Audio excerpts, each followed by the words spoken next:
red lights are only making the pain worse. It's an immense, earth-shattering pain in my midsection and in my head. I try to move, but I can't. I try to speak, but I can't do that either. It hurts too much, and my voice obeys me no more than do my joints, or my muscles, or my bones, or my mind. And yet still there is movement. I can feel myself being lifted up and placed on something. A bed, maybe? Or... no. A gurney. "All right," one of the EMTs says, and several others then roll me into the back of an ambulance and climb in behind me. But I'm already fading fast and feeling an inexplicable heat by the time those doors are shut. One EMT, a blonde woman, looks at me with a furrowed brow just as I'm slipping away, and says aloud, Wait, I think I know." "We're made of that stuff, right?" I turned around. There was a woman there, red-haired and about my age, give or take, and she was alarmingly beautiful. But how long she'd been staring at the exhibit alongside me, I had no idea. "I'm sorry?" I said, "You know we're made of that stuff, right?" She nodded at the museum wall, which depicted in detail the births and life cycle and deaths of stars. I pursed my lips. "We're made of stars?" "Yep, isn't it awesome?" She stepped up beside me and moved her arm across the diagram as she spoke. "I just watched a documentary about it last night. Stars are just fusion factories held together by their own gravity. They start off fusing hydrogen to helium, and then they keep going on, fusing heavier and heavier elements until they're fusing the heaviest stuff. Then they exhaust their fuel and collapse under their own weight, and they blow off their outer layers and pretty much shower the galaxy with all these random elements, some of which are eventually used to create life." "Huh. Yeah, I'm Robin, by the way." She extended her hand and I shook it. Hey, Brian, nice to meet you." There was an awkward pause before I said, "All right, I got one for you. If you replaced the sun with a black hole, what would happen?" "Depends on its mass." "Nope. The answer is, drumroll please, nothing. I mean, everything would get dark and cold, but we wouldn't fall in. Earth's orbit would remain entirely unaffected. If the black hole had the same mass as the sun." "What?" "What you said would only be true if the black hole in question happened to have the same mass as the sun, which it wouldn't, because the sun isn't massive enough to collapse into a black hole." "Oh, damn. Yep, me 1, you 0. Sorry, pal." "All right," I said. "You're on. Whoever gets the most points by closing time buys drinks." She smiled at that and punched me in the shoulder, just light enough not to sting. "All right, loser. Come on," the EMT says. There's a flurry of activity around me, and there are voices too, and blinding lights, and a cooling down of that monstrous heat. One of the paramedics is looking me over. Then he looks at another colleague, the blonde woman, and he shakes his head, slowly. "This one's gone, Rachel." But she continues running tests, running diagnostics, placing a soft hand on my arm in case I'm awake enough to appreciate the comfort. I am. Barely. But I'm fading fast, and that heat is coming right on back as I do. "Not yet, he's not," she says. There's pain in her voice that she does her fruitless best to conceal. "I already lost another one earlier, Todd. I'm not losing..." "Another one," Robin said, and I laughed and agreed, and we rushed to the back of the line. "See? Told you you'd like the Ferris wheel. Can't believe you've never been on one before today." She shrugged. "Never thought they were as extreme as roller coasters, so I wasn't interested." "Well, they're not supposed to be extreme. Ferris wheels are for all the parents waiting on their kids and sick people trying to relax their stomachs so they don't puke funnel cake all over the pavement." and adorable young couples, apparently. And just then, we were waved into the next seat. We sat ourselves down, and moments later, the great wheel began to groan and protest, and finally, to turn. It dragged our cart around its underside and then lifted it up to the top of its crest, where we could see the whole city at twilight, and the ships in the harbor that were backlit red with the setting sun, and the clouds that were lined at their tops with just a little bit of starlight. Robin snuggled up next to me and put her head on my shoulder, and I put my arm around her waist. For a moment then, I could have sworn the empty seat in front of us moved on its own, and furrowed my brow. But then Robin spoke. "Thank you for being here with me," she said. I didn't respond with words. I just kissed her on her head and held her tight, as the wheel began taking us down. Down on the 1800 block of Gardensdale, one of the EMTs says. Yeah, another one, I know. Hell of a fucking night, isn't it? The conversation is muffled again in short order. I'm drifting in and out, but the jostling of the room and the sound of the engine tell me that we're still in the ambulance. The other paramedics, for their part, continue running tests and checking my vitals, and as they work, I try to remember what's happened. But it hurts. Damn it, does it hurt. Almost as much as the rushing heat, and the effort is further disrupted when the ambulance hits a bump in the road and I nearly spill out of the gurney. But Rachel puts her steady hand on my chest and says, "Hang in there, Brian. We're almost..." "There!" Robin pointed at the interstate ramp, and I took the turn and put St. Thomas Vineyard away in the rear view. "Still can't believe Mason got married," I said.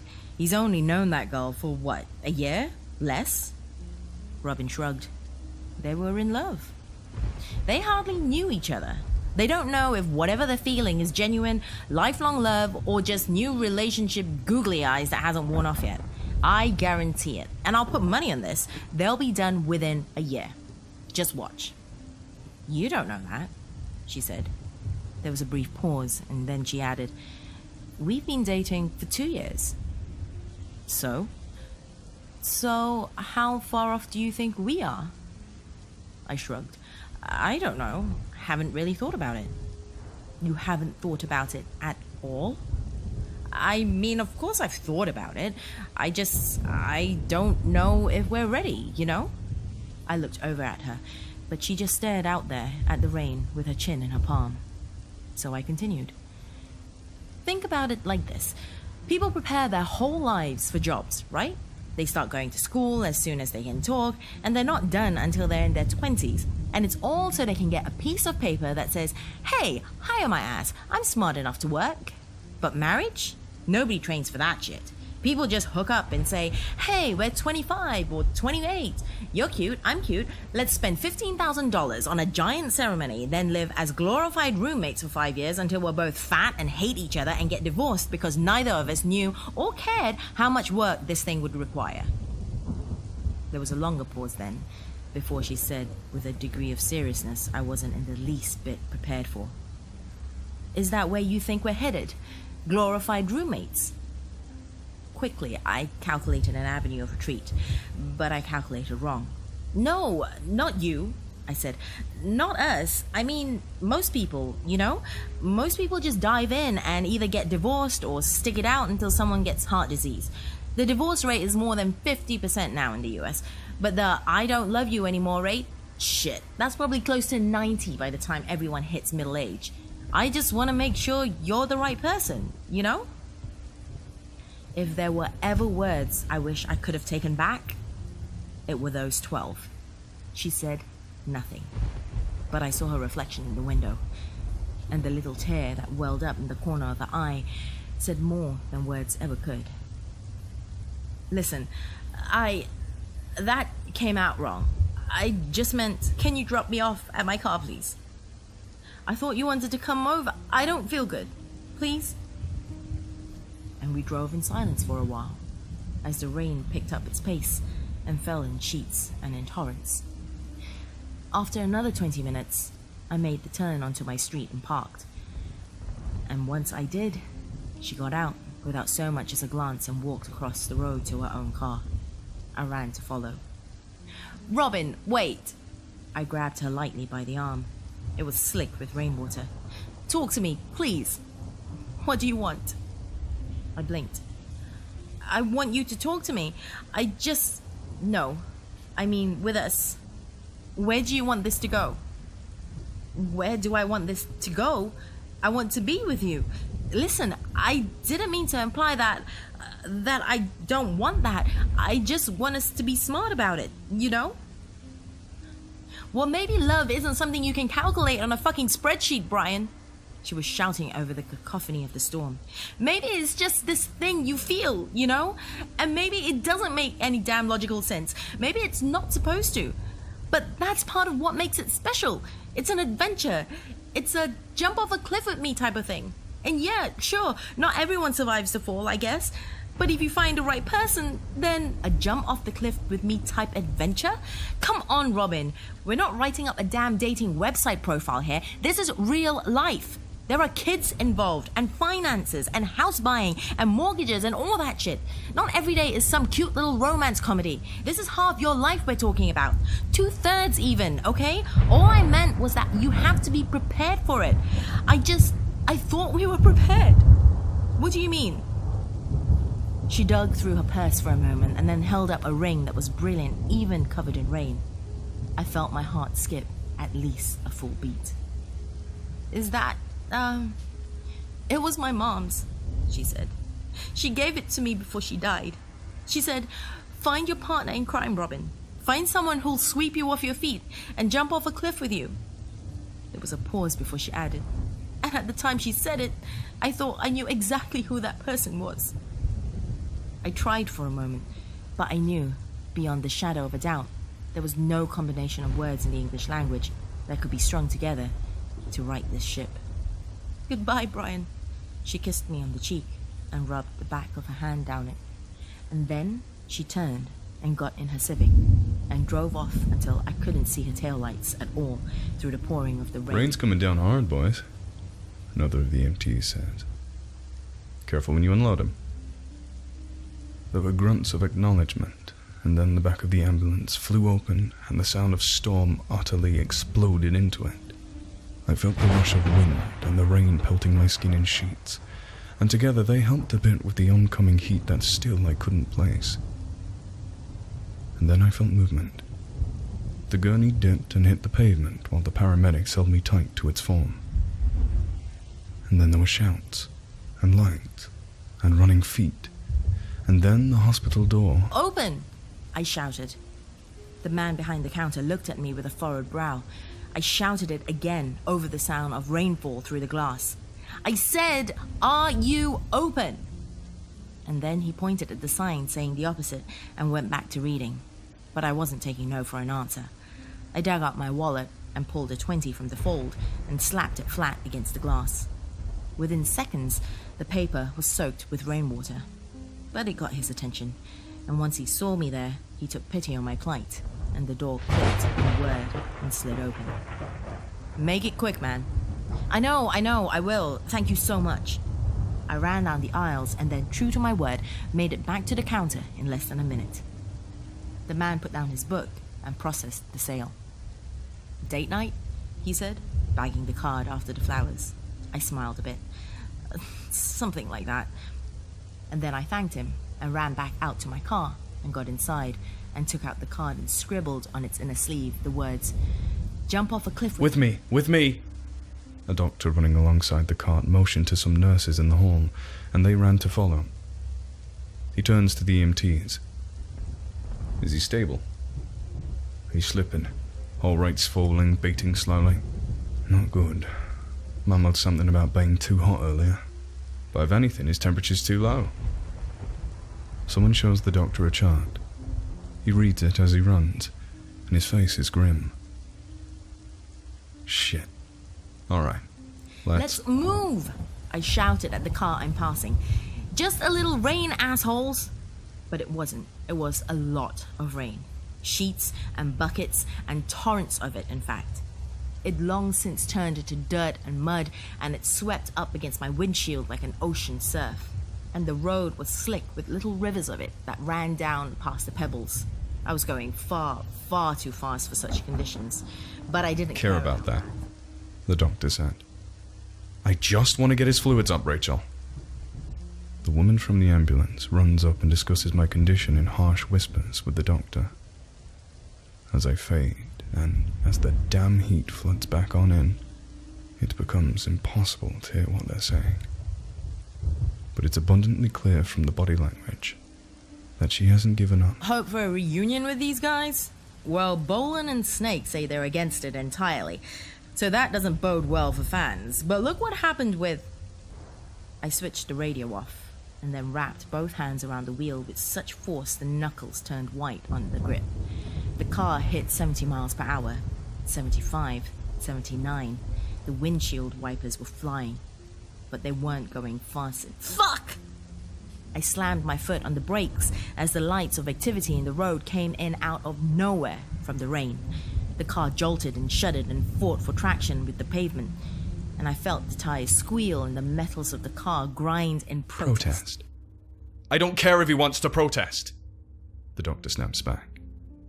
You tell him to wait in the damn lobby like everyone else. The nurse accepts her orders and heads back out into the hallway. I'm sorry, sir. You can't see him until... Until what? That's my son in there! That's my son! That's... And then there's a scuffle of feet and more shouts as security guards drag my father from the wing.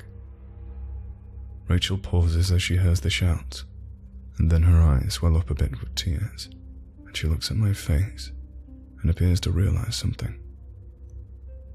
But she doesn't say what. The shouts continue, but they fade. And so do I. And in comes the heat as I do. That's my son! That's my boy! Let me see my boy! Stop! Please stop! The police officer had both hands up as my car barreled towards him. Stop! Stop the car! Finally, there was a jolt and a shudder as the tires gained control at last. The car slammed to a halt. Both the officer and I sighed in relief, and then he approached my window and tapped the glass with his knuckle. I lowered it. I shouted over the rain. I'm sorry, sir. Roads are crazy out here. You okay? He ignored the question. I'm gonna need you to sit here for a bit, okay? He said, just until the accident's cleared up. Accident? It's bad. He nodded in the direction of the wreckage, and then he said again, just sit tight. We'll wave you over when there's an open lane. And then he ran off into the storm. I scanned the scene. There was a man on the side of the road I saw, sitting on the pavement, with a poncho for the rainfall and his head in his hands. His SUV was totaled. The front end was bent and twisted and hideously mangled. But the other car was in far, far worse shape than that. I squinted hard and could only make out panels of white amidst charred black chunks of metal and the force of the rain. But it was enough. It was a Civic. Oh God, no, no, no, no. I got out of the car and left the door hanging open in the rain, and then I ran forward, at least until the officer caught sight of me and ran back over and grabbed me by the shoulders. Hey, he said, I told you to wait in the car. What are you... Robin! I shouted over him. Robin! And then I saw it. A fleeting glimpse of movement. A white sheet flipped on a gurney. A strand of red hair fell from the right side and hung there as the EMTs carted away the body. Robin! I screamed. That's my girl! That's my girl! The officer was confused and stunned and did the only thing he could think to do. Drag me back to my car. No, stop! I was inconsolable, but in no shape at all to resist. Stop, please. That's my girl. Let me see my girl, please. Stop. One of the EMTs, covered in blood from the waist up, turned to look at the spectacle. But then someone shouted her name. Rachel! The doctor says. You with us or what? Let's go. She blinks as she stares at me, and then says, Yeah, sorry. I just realized this guy was... Just get the charcoal, please. We don't have time. And she does. She runs off to fetch exactly that. And then I feel a hideously invasive sensation. A tube is being placed up my nose, and then I feel it falling down into my throat. I'm too weak to gag, but I somehow manage to clench my fist. A nurse sees the movement and holds me down to steady me. Whoa. Whoa. You okay, man? My roommate stumbled back as I threw open the door. I charged past him. You're coming in hot, he said again. You good, bro? But I ignored him. I went to the bathroom and I leaned up against the sink for a long moment, and I grabbed my temples and set my jaw and sobbed without a sound. Aching, racking, heavy sobs. I heard a knock. Hey, man, he said. You good, dude? Anything I can, get for you, or... I'm fine, I managed. It wasn't convincing in the slightest, but I didn't care. I opened up my phone. There was a text from Robin there, from this morning. It read, I love you.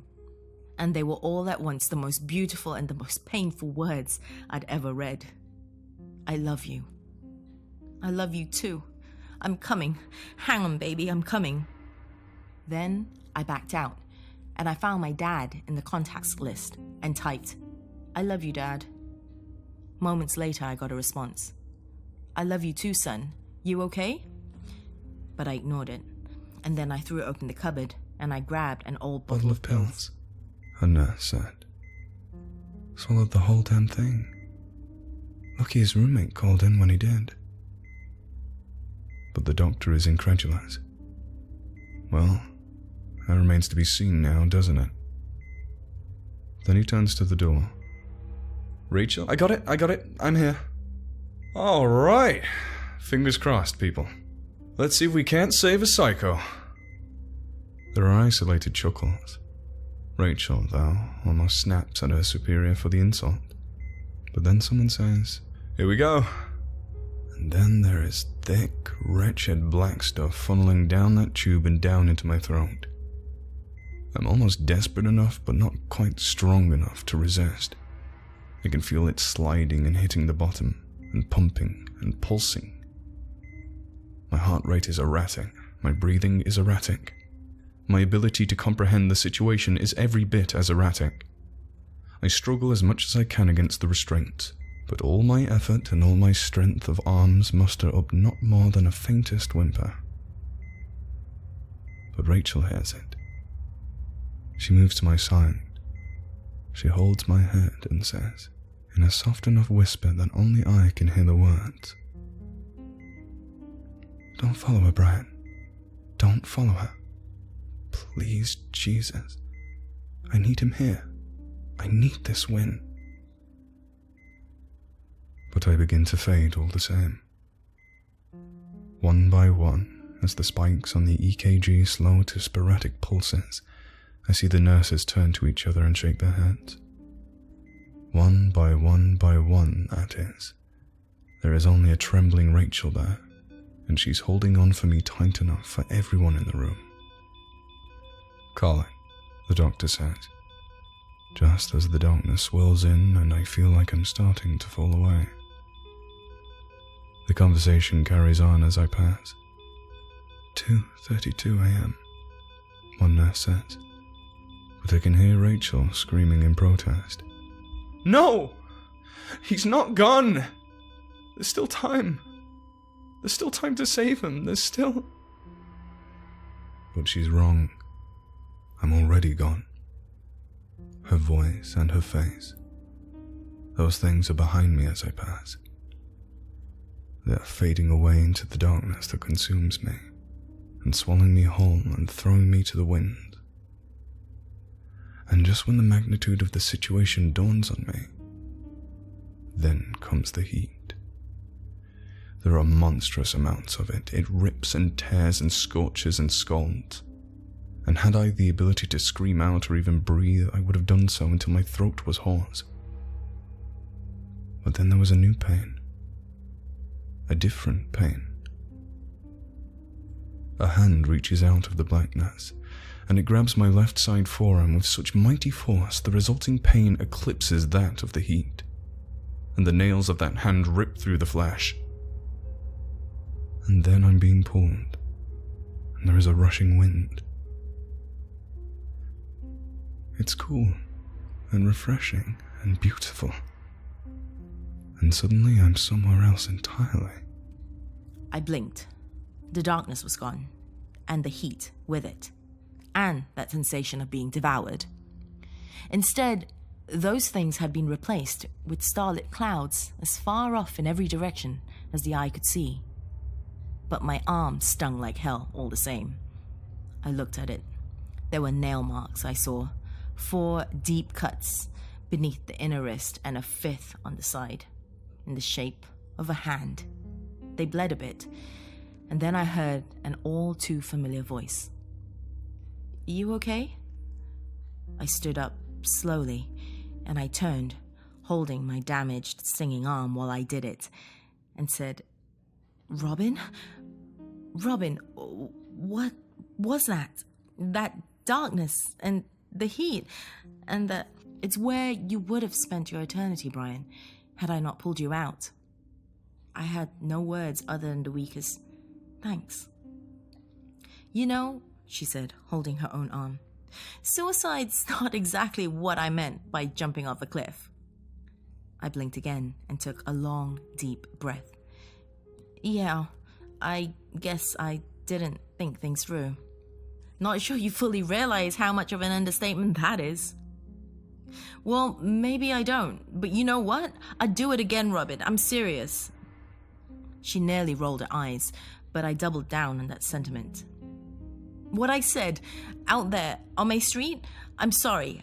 I mean it. I'm sorry. You were right. Love isn't about taxes or headaches or just tolerating each other until we're 70. It's like your mom said. It's about sweeping your girl off her feet. It's about jumping over cliffs with someone and not knowing where you'll land and not caring as long as you get there together. And if this is where we land, wherever this is, I'm okay with that." And I leaned in for a kiss. But she stopped me with a hand before it landed, and I opened my eyes. "I can tell you've been working on that speech for a while," she said.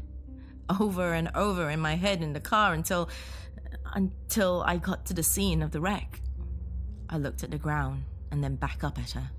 And I realized right then that if you fucking left the earth itself, then I would too. So here I was wrong too. She cut me off. "Well, what do you mean?" "About love. I was wrong. My mother was wrong. It's not just about crap you see in rom-coms and greeting cards, Brian." Again, I blinked. "I know that. I know. It's something you feel in your heart that defies logic and reason, not something you can put on a spreadsheet, like you said earlier." She sighed a bit and then said, "Can I show you something?" I guess so, sure." And then she took my hand. An infinity rolled in and faded back out, and all of a sudden, we were somewhere else entirely. "Are we on the Ferris wheel?" "Yep. Turn around." I did, and there we were, past Robin and past me, on the seat above and behind us. I remembered it like yesterday. We were staring out at the whole city at twilight, the ships in the harbor that were backlit red with the setting sun, and the clouds that were lined at their tops with just a little bit of starlight. I rustled in my seat, and it moved, and past me saw it, and it looked like he was about to speak. But before he did, past Robin said, "Thank you for being here with me," and got a kiss on the head. "What do you see?" Robin said. "Us, a year ago and change. I remember that day like it was yesterday. Your mom had just died, so I took you here to get your mind off things." "You did. That was the first day in months I'd felt truly safe and truly at peace. That was love." "I know it was, and I still love you. It's a kind of love," she said, cutting me off again. "And it's absolutely beautiful when it lasts, but can I show you something else? Okay, yeah. She took my hand again, and again infinity itself rolled in and out like the tide, and we were somewhere else. The hospital, it looked like. St. Joseph's. What do you see here? I looked around. Nurses running up and down the hallway, doctors reviewing notes and talking to their patients. I don't know, a hospital. She nodded in the direction of a particular room. Look in there. So I did. There was a woman on the cot. She was emaciated and hairless and deathly frail, and the doctors inside were shutting off the last of the machines. A dying woman, I said. Looks like cancer. Yep. And what about there? I looked down. There was a nurse crouched down in front of the same door and talking to a girl, 8 or 9 years old, if I had to guess, in silly voices. The girl had been crying, but the nurse managed to make her smile a bit, even as her mother died on the other side of the door. Looks like a nurse comforting a little girl. That's right, Robin said. And that little girl will remember that nurse for the rest of her life, even if they never meet again or so much as exchange names, as the lady who came to her in her darkest hour and made her smile. She turned to me. That's love too, just as beautiful and just as precious as what we had. What's your point? She didn't answer. She just stuck out her hand with a sad smile, and I took it. Infinity faded in and out, back a third time, and we were in the waiting room. See that? Robin pointed to the corner of the room. I squinted. Oh, hey, what's Dylan doing here? He called the ambulance when you didn't come out of the bathroom, she said. He knew something was wrong, and when they drove you off, he followed them here. Been standing here ever since, asking for information on you every time a nurse walks by. He's starting to annoy them. I watched my roommate for a bit, and sure enough, he grabbed a nurse and asked her a question that I couldn't hear. She said something pleasantly dismissive, and he nodded, and then he leaned his head back up against the wall and closed his eyes. Wow, I had no idea he cared that much. That's love too, Brian. Would you do the same for him? But she held out her hand again before I could answer, and I took it. For a fourth time, Infinity blinked. And then I was in the emergency room, looking down on myself. I was covered in vomit from the charcoal and pills, but I was still, too. Deathly still. Most of the nurses and the doctor were still walking out the door. But Rachel wasn't.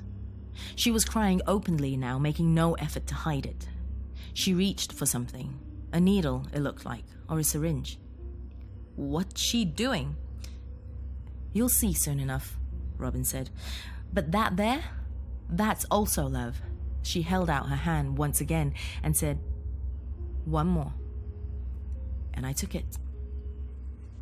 And then we were in the parking lot of the same place. The rain was coming down harder than ever. Turn around, Robin said, and I did. And then I stopped. There were no words. It was my father in his car. He was holding a Bible up to his chest with both hands, and he was crying in a way no child should ever have to see their father cry. And that there, Robin said, that's the kind of love that can move mountains. I put my hand up against his window, but he didn't seem to notice. He can't see you, Brian, not from here. I wiped my eyes with the back of my hand. Okay, I said, I get it, I fucked up. And then she released my hand, and all of a sudden, we were back in the clouds again, under the stars. I wiped another tear before it fell. So, now what? It's too late for me to go back down there. I'm already gone. Robin took another step forward and said, maybe not.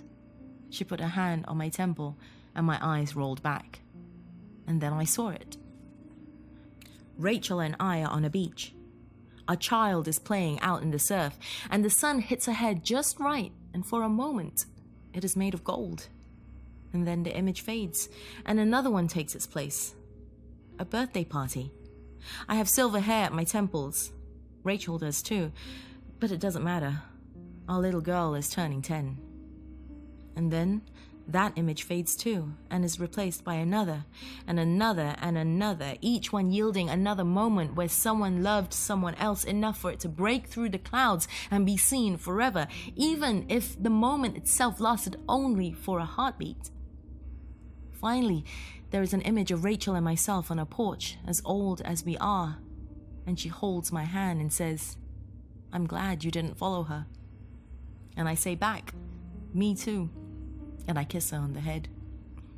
And then Robin pulls her hand back, and there we were again, standing up there in the clouds together. "How did you do that?" I asked. She shrugged. "Time has nearly no meaning in this place. I've been here for a while, Brian, and yet the doctors haven't even left your operating room. Don't think too much about it. Just think about what you want." "That," I said. Was that my future?" She shrugged again. "Could be. I don't know what you saw, and I don't need to know. Was it enough?" I nodded, and she stepped forward again and said, "Then go and get it. I'll miss you too damn much." "Well, there's nothing wrong with missing someone," she said.